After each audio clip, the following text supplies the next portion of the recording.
guys! Hello mga kasari! Hello mga friends! Gikan pa ko sa ospital. Galing pa ako sa ospital kasi nagpa-cleared ako for operation sa aking mayuma.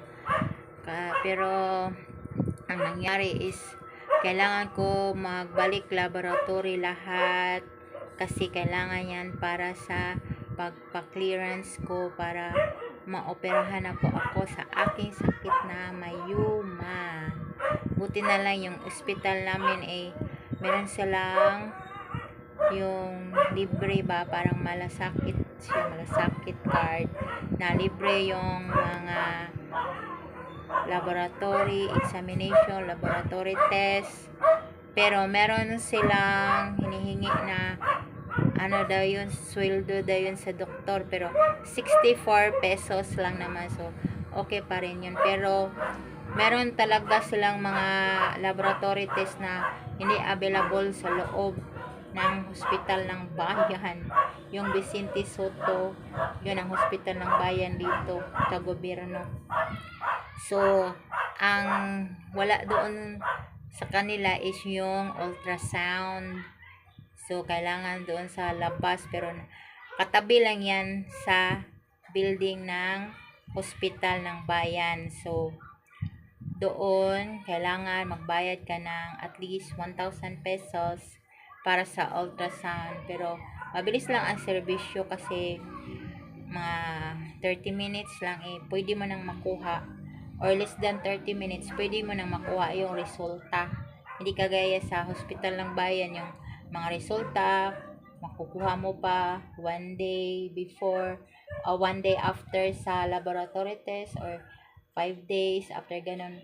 Pero kung sa private, agad-agad, pero kailangan mo na magbayad. Kaya ayan ang ating negosyo. Pag magkasakit ka talaga, ayan, makukuhanan mo talaga yan para sa gasto, kasi hindi lang yan ang gagastuhin mo. Siyempre, hindi ako makalakad. Kailangan ko ng taxi. Kaya magbayad kami sa taxi kasi wala naman kami sasakyan. Diba? Dati-rati, meron sasakyan yung may kotse yung ang kapatid ko. Manghiram lang kami. Pero ayun, kailangan mo talaga magpagasolina. Maggasto ka rin sa gasolina. Pero at least, magagamit mo yan ng matagal-tagal kasi pag pagasilnahan mo lang yan ng kahit 200, 300, so magagamit mo pa yan sa susunod, o diba? Di kagaya talaga ng taxi na one transaction talaga. Back and forth, pupunta ka sa hospital, mag-taxi ka. Pagkatapos mo, umuwi, mag-taxi ka na naman. So, ayun. Ilan na yung nabayaran mo na 200 plus, o diba? 200 plus yung mabayaran namin pag nag-taxi kami pa punta sa ospital. Kaya maraming salamat sa mga friends ko na patuloy sila na nagdarasal para sa akin. Thank you very much.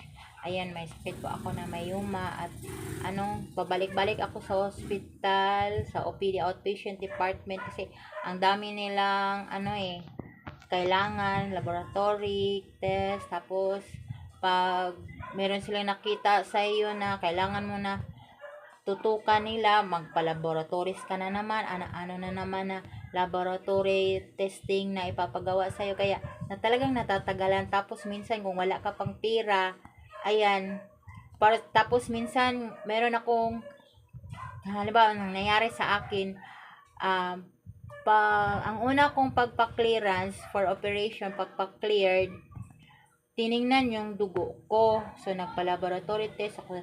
Lahat sa dugo, sa ihi, sa heart, ECG, ganun.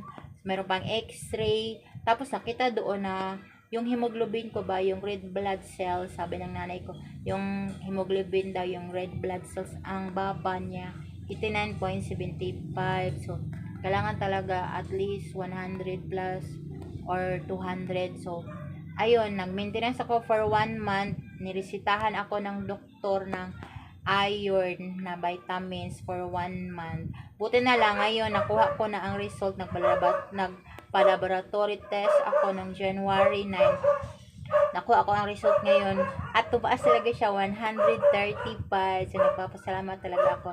Tapos nagpa-laboratory naman ako sa aking heart kasi ang heart ko po ay lumalaki, nag-enlarge siya dahil kulang ang dugo ko at yung heart ko mapuwersa siya na mag-supply sa akin ng dugo, ng magbomba ng dugo. Kaya lumalaki ang heart, ganun pala yun. So mabuti na lang pag natingnan ng doktor yung 2D echo kasi kailangan talaga matutukan talaga kung ano talaga nangyari sa heart mo. Kailangan talagang 2D echo, hindi lang yung x-ray. Kasi yung x-ray yung sa heart. Nakita nila na malaki. So, ayun, para sure na sure, mag 2D echo.